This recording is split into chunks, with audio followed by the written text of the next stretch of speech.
everybody. I'd like to introduce you to Dr. Victor Bien, who's going to give us a talk on philosopher David Hume, one of my favourite philosophers. So could you all put your hands together to Victor, who's going to now begin his talk. Now, put your hands together. It does say REC, so hopefully he's recording at the moment. Now is it ready? Are you ready for us to begin recording? It's recording, so I can edit the recording. It's much better just to record and then edit later. Okay. Victor, the little thing says REC. I guess that means it's recording, is that right? Oh, yes. Yes. Good. REC. Yeah, yes. Yeah, it's a little red REC. Now, why has this gone off again? What has gone off? The video. Oh, I see. It's back on. This connection here is a little bit loose. Oh, you can do the screws up on the sides if it latches, you know? That sort of. Yeah, that's right. You've got the top right-hand message now is gone, so you're probably all right. Not photos. Now, there's no similar thing at the side of the computer, but you can lock it into the. We're right. Okay. Okay, now. No, leave it like. No lights off, please. And my thing isn't working here. Right, David Hume. Take off the lights to it. No! No, leave the lights alone. We're We decided not to turn the lights off. We're taking film. Righto. Leave it. David Hume is the greatest British philosopher during the Enlightenment. He was born in Edinburgh in 1711, died there in 1776. Victor, we can see the screen, but not you. Do you want to see both of them? Otherwise you'll have a distant. You're sliced in like one quarter there. Okay, a little bit further. Okay, now we can see you in the screen. If you want both the screen behind you. I don't think people need to particularly see me, Yes, we except do. at the beginning and the end, because most of it I want you to concentrate on. Now, if you what I'm sit down, we might be. If you sit down roughly where you're standing, that might work. And hearing a Yes, disembodied that's voice. Okay. Okay, Victor, a little bit further that way. Okay, that'll work. All right. Yeah. Right now, there's some pictures of him. Notice that he's sort of fairly. Let him go, please, Angela. Portly. Just let him. Portly. What's it? Poorly. Okay, now the next picture is, before I show it, when we talk about a philosopher in this context, we tend to focus on the individual. But in recent times, I've become aware of the Enlightenment and the whole Enlightenment movement. And what I want to convey in this talk is Hume in context of the Enlightenment. And next month I've been asked to talk about Immanuel Kant, and he was also in this 18th century period. And what I want to convey is him within the context of the environment environment. In other words, there's a social dimension to David Hume, which I want to convey. So if you can keep that in mind, because some of the remarks I'll make relate to the fact that he is part of a general historical process that happened at that time. And the next picture shows you in visual terms that. And I've entitled that as a question: was this the humanist society of the 18th century? What I'm getting at there is that that group of people looks like a humanist society.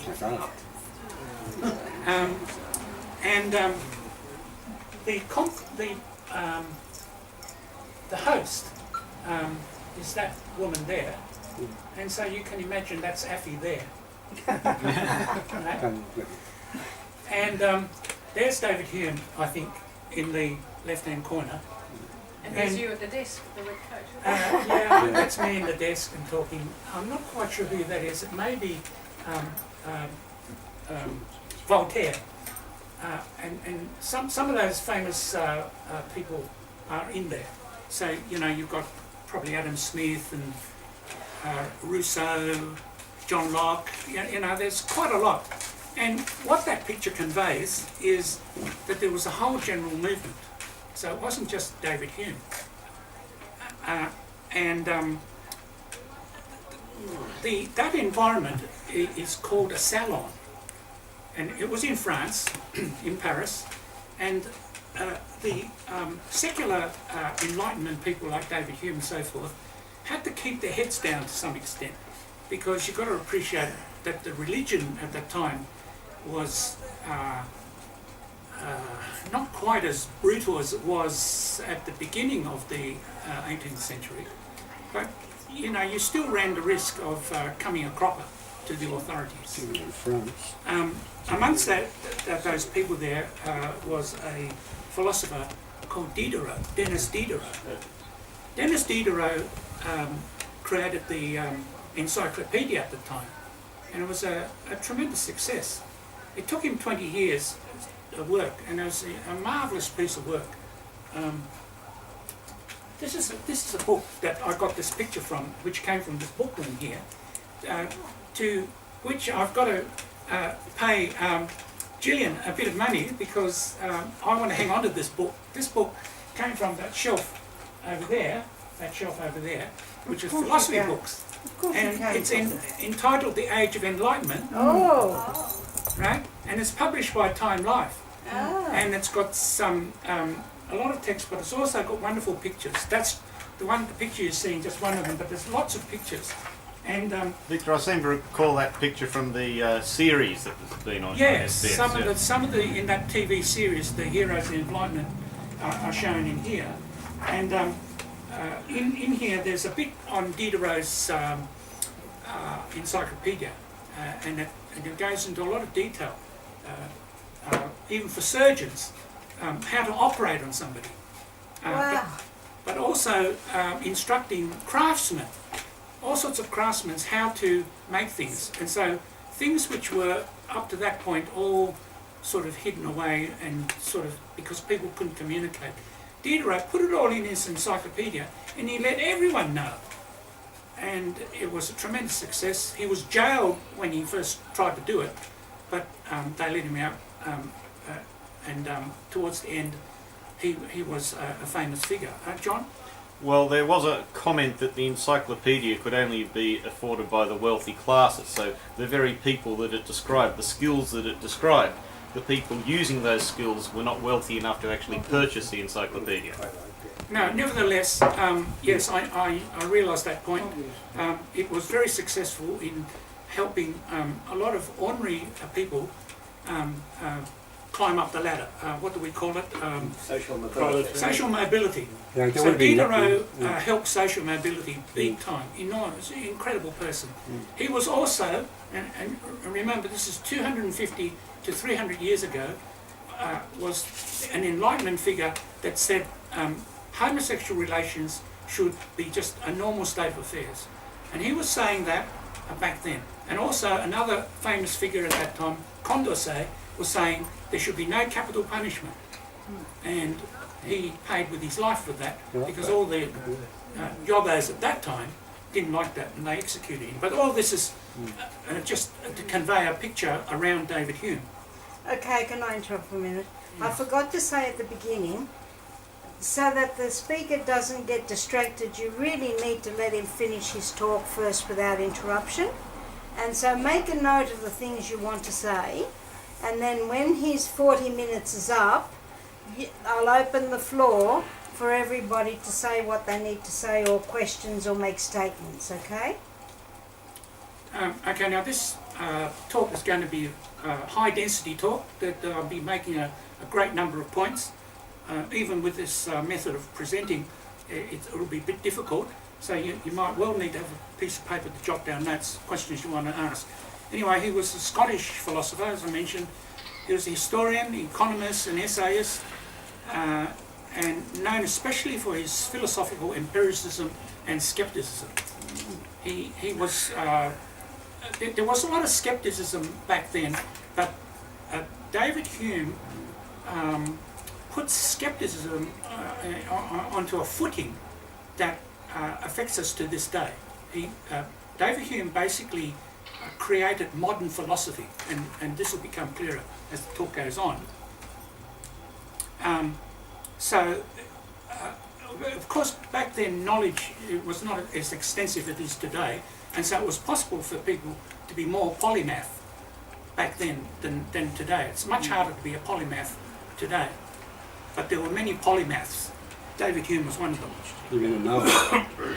You mean a person that knew many subjects? Yes. Don't interrupt, please, now. Now, Hume took a while to find his feet as a philosopher. Now, he was brought up in what we think was an upper middle class family. He studied law, but he didn't like it. And then he tried to be a merchant. That is, you know, a trader in tea and coffee and I don't think there were coffee back then, but you know, he tried to be a merchant. Coffee was very big. He found that boring and he wasn't interested. He didn't like to be a real estate agent and going into this, that and the other thing. So anyway, he retired to France and he started to write his first book entitled A Treatise of Human Nature. Back then, the word treatise was,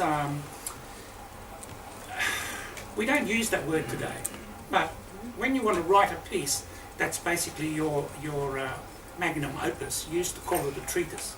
So anyway, he set out to write a treatise of human nature. Now, this first attempt at writing philosophy was a flop. I take heart at this because sometimes I do things and what I want to do turns out to be a flop. Well, if David Hume has become a famous, world-famous philosopher, influential of all time, when he started was a flop, what does it matter if I do flops? So I get psychological help from this. So when he wrote of this work, how he felt about it. He said, it felt dead born from the press, without reaching such distinction as even to excite a murmur from the zealots, from his supporters. He got nothing, dead silence, total flop, total failure. Yes. So he scrappled around for many years, earning his living in various ways.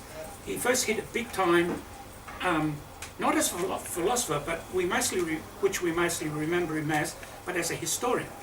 So he wrote a book, The History of England, tracing events from the invasion of Julius Caesar to the revolution of 1688.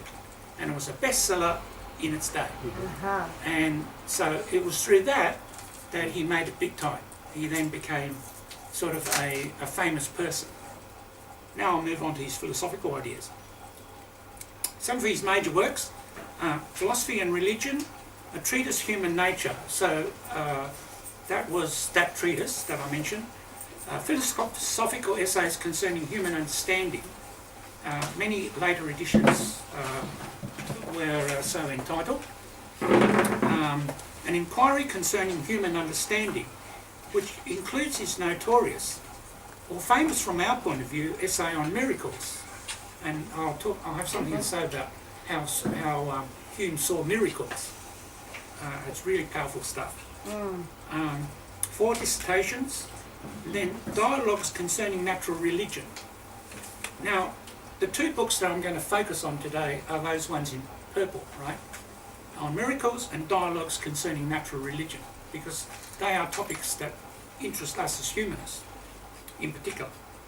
A letter from a gentleman to his friend containing some observations on religion and morality. So he did a lot of work on religion and morality. First-rate work. Some major works later, essays on moral and political, and inquiry concerning the principle of morals. So he did lots of investigation to ethics. Now, Hume is seen as a skeptic, and a radical one at that. His account of cause and effect was that it was no more than a habit of thought arising from our induction, from repeated observation, that when event A happens, event B is seen to follow.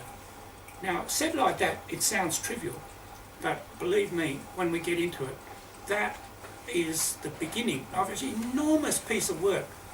Enormous. I can't underestimate how enormous it is, and it affects us to this day. It shaped the development of modern science.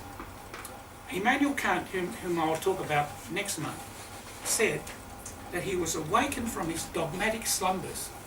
So this was a tremendous endorsement to David Hume by a philosopher on the other side of the Channel in Germany. And Immanuel Kant, of course, made enormous contribution to philosophy. And he gave the beginning of it to David Hume. So David Hume and Immanuel Kant, to this day, the nature of their philosophy is absolutely part and parcel of modern thinking. And it's hard to convey it in just a few words, but as you get into it, it's mind-boggling, mind-bending stuff. Okay, coupled with his skepticism, he was also an empiricist, perhaps even a radical empiricist.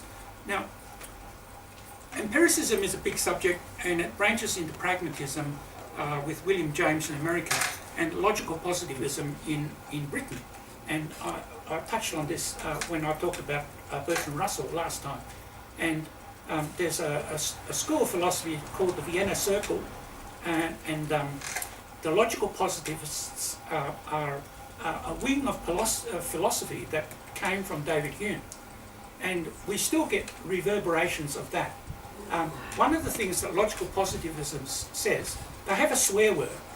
The swear word that the logical positivists have is metaphysics. So if they want to dismiss something, they say it's all bloody metaphysics.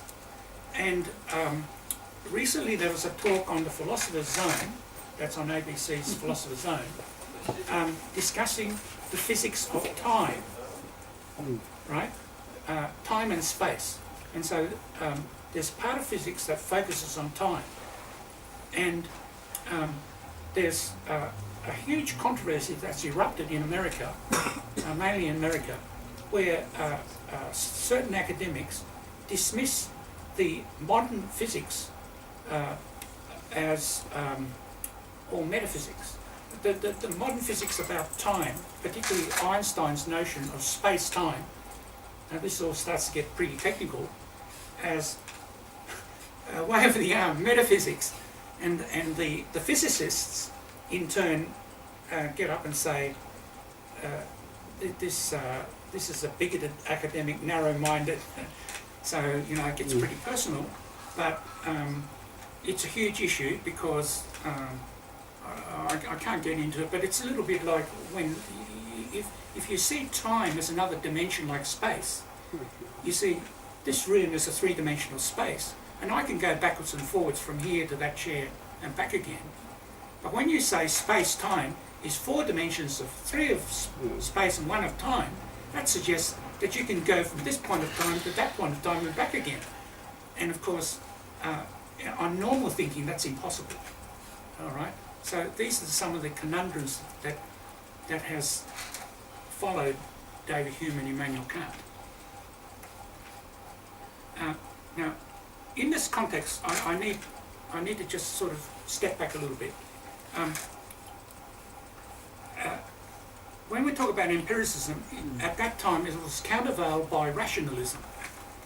Now, we've got to keep in mind that the rationalism at that time is different from the rationalist association of today. So there isn't a rationalist association right here in Sydney and other cities. Now, the rationalists, in that sense, is different from the rationalism that David Hume was arguing against back then. Now, in our book, Words and Ideas, that David Tribe wrote, he actually does tackle a range of isms, and one of the isms that he talks about is rationalism.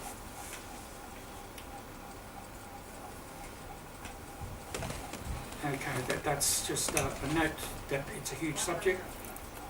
All right. Was that name you mentioned before about pragmatism, William James? William James. Yeah, William Yes. James. He's one of my favourites Sorry, too. right. He's known as a pragmatist, a school of philosophy called pragmatism. He's a psychiatrist, isn't he? Yes, He I predates think so, Freud, yes. but he wrote varieties of religious experiences, Yeah, work, yes. and his work. He was an American philosopher. Yeah. Now, empiricism, skepticism, and rationalism are specifics belong to the field of philosophy known as epistemology or the theory of knowledge. So the big contribution that David Hume made was the theory of knowledge. And you might wonder how religion gets involved in this. Well, you'll see in a minute just how interconnected it is. Hume's philosophizing was part of a general thrust during the Enlightenment, asking how it is possible to obtain sure, reliable knowledge. Right? The Enlightenment thinkers thought that the religions which had full sway at that time, that what they were saying was completely not knowledge. They challenged it and they were jailed for it. Some of them were executed for it, etc., etc. They just were not satisfied, and so the Enlightenment movement was the movement. It followed the Renaissance. It was a steam that gradually built up. Right. So we just quickly review Western history.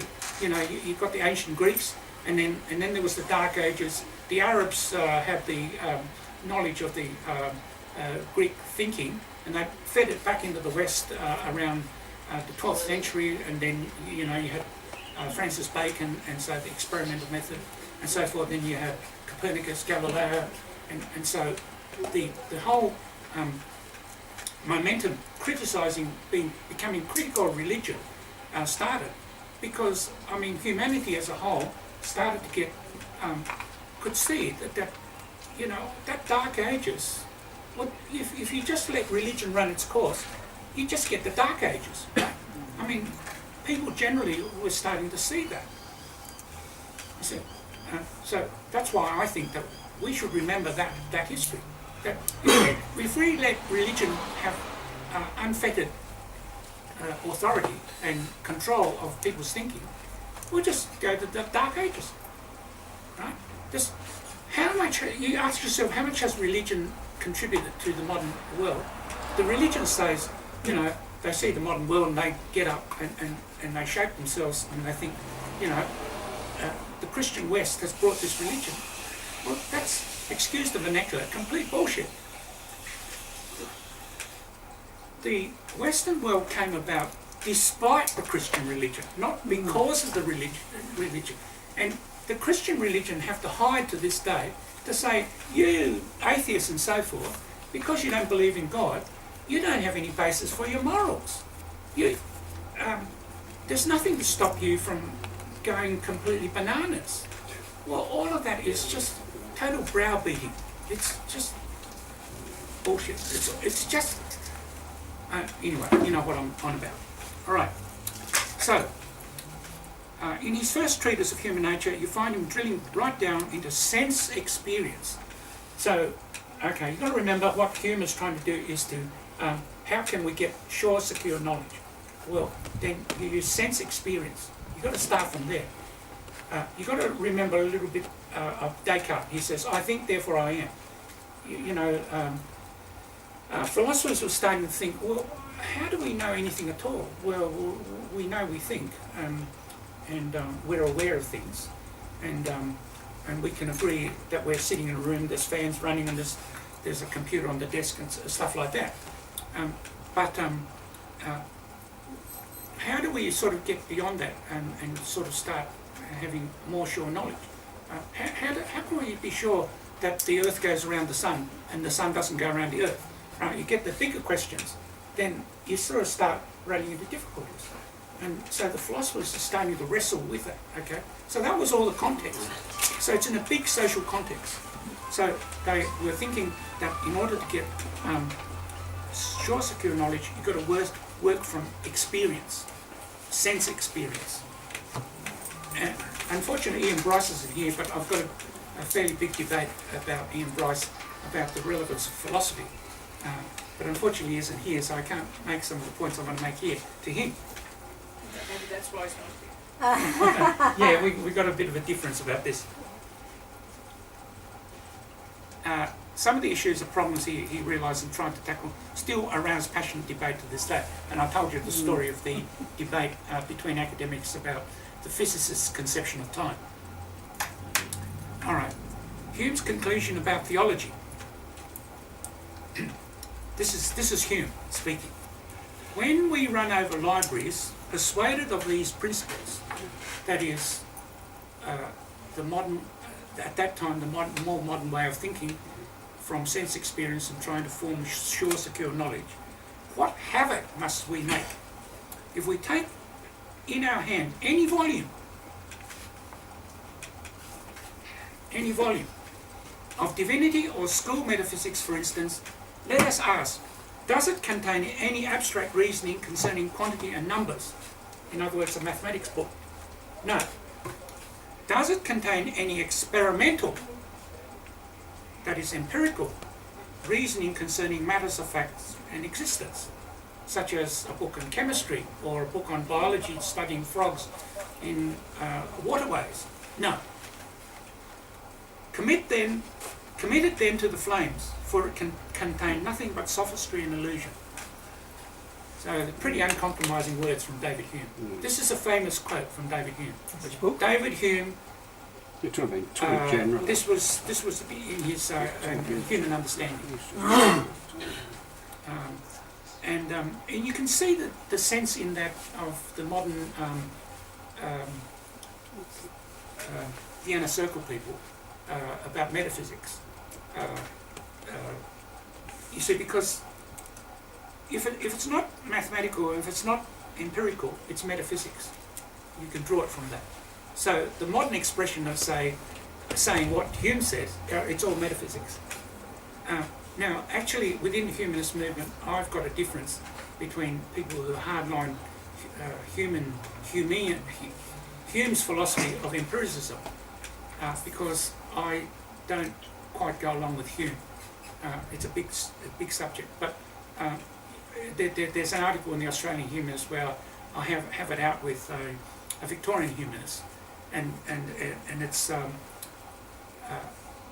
this Hume way of skepticism, empiricism, is also reflected by Richard Dawkins, right? And I don't go along entirely with Richard Dawkins because of that. But that's harsh.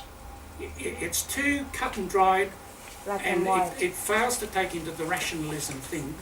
But you see, the moment I articulate the word rationalism, then the likes of David Hume will tend to say, oh, that's all metaphysics. Ian Bryce, that's metaphysics or philosophy. That's all part of the same thing. That's why there's an implicit dispute between myself and Ian Bryce. It's a big subject. In short, he wanted evidence of proof. Yes, but Leave it to later, Vicky. And you say, what constitutes Leave it proof? to later, because Brian. there's a tremendous amount to say. All right, Hume's application of empiricism to religion, his inquiring concerning human understanding, and his dialogues concerning natural religion are his main works addressing religion. He spent a lot of time criticising religion. He stood against the rationalist Spinoza. Right, so he didn't agree with Spinoza. He insistently denied that Christianity was reasonable. Spinoza was saying that Christianity, in some interpretations, is reasonable. Spinoza was Jewish, David wasn't Hume it? said Spinoza. it's not reasonable in any circumstance. Richard Dawkins says the God delusion. Pretty strong, uncompromising words. John Millan, I think Millan is his surname, the Victorian, like a lot of skeptics of today, what they do is they counterpoise faith against reason. In other words, if you have faith in a religion, implicitly, that David Hume's, Richard Dawkins would say that's being unreasonable, right? So that the counterpoising, the distinction is between faith and reason. So if it's faith, it's unreasonable. But I'm of a school which follows on, and it'll become clearer when I talk about Immanuel Kant, who sort of, in a sense, bridges Spinoza and Hume. So Kant, in a sense, bridges those two persons. The The distinction is not between faith and reason. The distinction is between faith and knowledge. So it's possible to have faith, but it's not unreasonable faith. But it's not knowledge. Now, what do we mean by knowledge will become clearer when we talk about Immanuel Kant. Okay. And it will also become clearer a little bit shortly in this talk on David Hume. What do we mean by knowledge? Because it's not reason, because reason applies to both faith and knowledge. All right, he examined religion in 3 areas of detail. They were the occurrence of miracles, the order and harmony of nature. So that's like Hamza Zorzi in a recent talk with the Sydney University atheists, argued about infinity, and basically it was an argument from design. Look, it's a wonderful world, there must be a God. That argument is the argument from design. And the third argument is the common consent of mankind. That is to say, most people have innate religious inclinations. Right, so what does Hume say? So, there's a note to myself. Hume's critique of argument from miracles. It's too much to put in the slide, so I'm going to have to articulate as quickly as I can. The great majority believe that the best evidence for religion is extraordinary events which are supposed by them to show the direct intervention of God in the course of history and nature. Such interventions are miracles. Hume's problem was to find out whether a reasonable man should believe that they actually occur. He regarded this as an empirical question. Being a historian, he saw it as a problem of weighing historical evidence. This was an entirely different approach from Spinoza, who disbelieved in miracles because he accepted the theory of the mechanistic order of nature. Spinoza was a deist. Today we would say somebody who's that sort of view is a deist. And a deist is a person that sort of sees order in existence and posits or conceptualizes that there's a supreme being of some sort that creates this. You get extensions of this like in when we talk about the black hole and the universe, and you know Paul Davies, and you know he talks about these fundamental constants, the electronic, the ratio of the electronic charge to the mass, the speed of light. There's a number of these basic physical quantities. So he puts them all under sort of like a twiddling dial sort of analogy, and he says that if this deity sort of just twiddled this electronic charge by 1/10 billionth of a part per million or something like that, we couldn't have a universe. We wouldn't exist. We wouldn't be here. That argument, and those sort of arguments belong to deism, right? Yeah. That there's a deity that somehow holds this existence that we experience together, right? So Spinoza thought in those terms, but David Hume didn't agree with that. He said a metaphysical answer would not satisfy him. He wanted an empirical answer, for he saw that the mechanistic theory itself is false if miracles did indeed occur. See the basis for the disagreement between the two? So, when he examined the empirical origin of our conception of the uniformity of nature, he saw that it was evidence against the occurrence of miracles. We discover laws of nature by repeated observation of the same kind of events happening over and over again under like conditions. This does not logically prove that nature is uniform in all her parts, but the accumulation of such generalizations strengthens our conviction that she is uniform. A law of nature is an expression merely of the most probable order of events, but this probability is practically as good as certainty. A miracle is by definition a violation of the law of nature. It's not an event which is unexplained merely by the laws we have already discovered. The world is full of such events, and they show only the magnitude of our ignorance, not the hand of God. Now, miracles is an event inexplicable by any law, discovered or yet to be discovered. It is therefore an event which would have to be judged to be improbable, no matter how much we knew. So it's not a question of ignorance.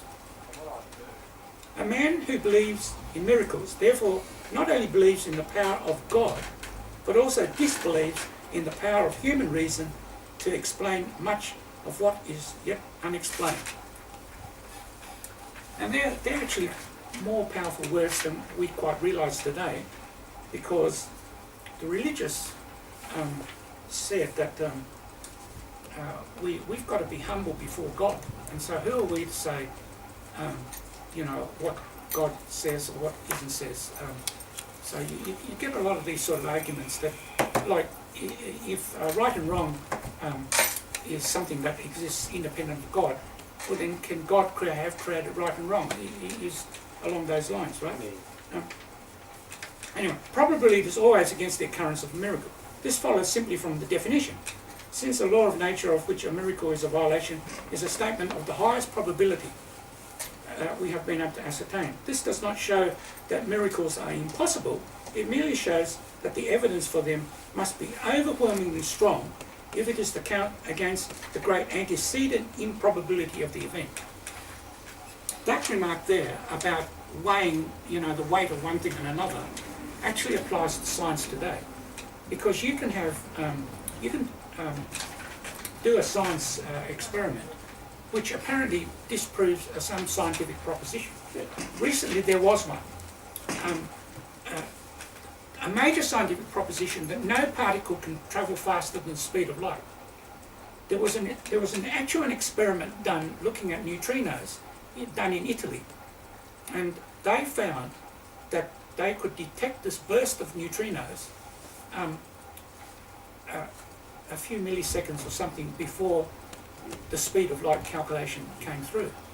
And so this created a big ruckus in the scientific community, because a fundamental thing about science was in the balance. Whoa, it's just something colossal. But in the end, scientists don't give up that easily. They look for some other explanation. So it's a bit like this, miracles happen. Oh, don't you believe it? Let's have a look at some other explanation. But the measurements were wrong, though. So it wasn't actually faster than the speed of light. There was some problem with the measurement of time in one place and another, and the synchronization. So the speed of light wasn't. So it doesn't. But anyway, getting back to the specific thing about miracles. Since the laws of nature are highly probable and the occurrence of a miracle is highly improbable, and since anything that increases the probability of one decreases the probability of the other, Hume set up a rule for weighing evidence of miracles. And that was, no testimony is sufficient to establish a miracle unless the testimony be of such a kind that its falsehood would be more miraculous than the fact which it established. This is the rule that historians use for weighing evidence. Two contemporary documents conflict with each other. One document says Napoleon died in 1821. Another said he was seen in Louisiana in 1826. Which is more probable? That both are true, or that at least one of the documents is mistaken? The answer is obvious. Now, which is more miraculous? That the suns have stood still while Joshua's men finished slaughtering their foes, or that the narrator had made a mistake? Hume thought the answer to that question was equally obvious. Might just lie. Hume was a master at what's the figure of speech for that sort of stuff? But anyway, time's flying. I'll have to skip the rest of that. But you get the flavour of Hume's criticism of miracles. All right, now we're getting on to the dialogues concerning the order and harmony of nature, okay? And that we're now looking at the dialogues concerning natural religion, the second paragraph. Now, I've summarised the characters in the dialogues concerning natural religion. There were three characters. The mayor was the orthodox rationalist who argued for the existence of God based on mechanism and monism, which is that there is only one order of nature, there is no dualism. So it was an early expression of deism, and that all gets a bit technical, but anyway, you get the figure that he was a rationalist. Cleanthes was a natural theologian who infers the high probability that God exists from evidence from design in nature. So Cleanthes is the person that thinks God exists from the design of nature. He sees the order of nature, therefore God must exist. And Philo, who actually represents David Hume himself, is the skeptic. Although the text doesn't entirely support it, but the later philosophers have inferred that that's the case, right? And it's thought that it's not, Hume deliberately made it not clear because he was too crafty to convey his views too simply. He didn't want to come across as being dogmatic, even as a dogmatic skeptic. So he used drama and polemical methods to convey his views.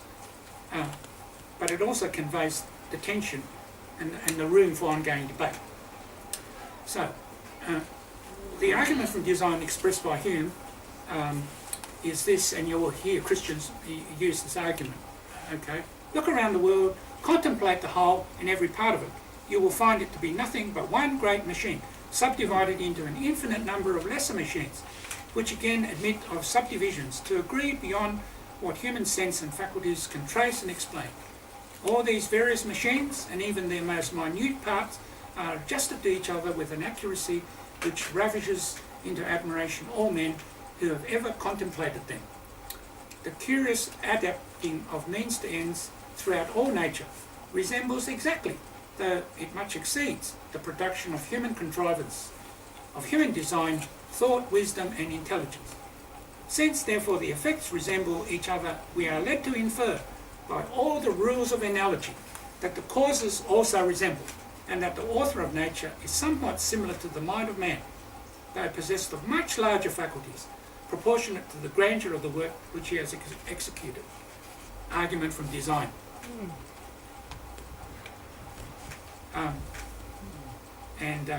Hume also thought very poorly of the common consent argument. The common consent argument, I can't quite remember my talk, but I'll get on. These are two separate arguments. Common consent argument is something like this. In restoring a loan or paying a debt, a man's concept of divinity is no wise beholden to him, because these acts of justice are what he was bound to perform, and what many would have performed were there no God in the universe. But if he fasts a day or gives himself a sound whipping, this has a direct reference, in his opinions, to the service of God. No other motive could engage him in such austerities. But these distinguished marks of devotion, he has now acquired the divine favour, and may expect in recompense protection and safety in this world, and eternal happiness in the next. Religion not only leaves the ordinary conception of human decency unsupported, it subverts them by directing men's devotion and their efforts in emulation towards a standard which fall below the best human standard, for the religious standard was canonized in scripture in the early less enlightened age. So he didn't think much of the common consent, and Hume didn't think the argument from design was worth much. Well, are you saying that he didn't agree with consensus? Yeah, he didn't agree. No, consensus Okay. He doesn't thought prove very a thing. poorly of it. Okay. Doesn't prove a thing.